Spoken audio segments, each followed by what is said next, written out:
Hello everyone and welcome to the channel. In this video, I will show you exactly how to edit photos like a pro for Instagram. First, you have to select the photo that you want to edit. Once you have selected, tap on the edit button at the bottom left. Here you can adjust the basic settings such as brightness, contrast, saturation, and temperature to enhance the overall look of your photo. I am going to select the color option here. Here you can enhance colors selectively to make them intense without appearing oversaturated. Also, adjust individual color tones to achieve the desired effect. Now choosing shadows will automatically apply a significant color effect by default. So choose the desired color tone, then tap on it again to adjust its opacity.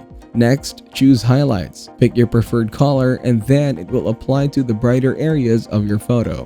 When you choose an image on Instagram, you will automatically be directed to the filter section where you can explore various options to enhance your photo. So you can either choose Lark or any other filter of your choice. Now the editing tool is Fade. So scroll and here you can select the Fade option. With this feature, you can adjust the fade effect of your image. Furthermore, you can also adjust the brightness of your image. You can also select the Adjust option. This feature allows you to change the angle of your image and you can also adjust it to both vertically and horizontally as needed. Next, you have the Tilt Shift option. Choose the radial option here and then adjust the radial filter over your object to make the surrounding areas blur. Similarly, you can use the linear option, which blurs the upper and lower areas of the image when you focus on a line. Thank you everyone for watching. Hope you got some value. Make sure to like and subscribe to our channel. Leave a comment down below. See you in the next one.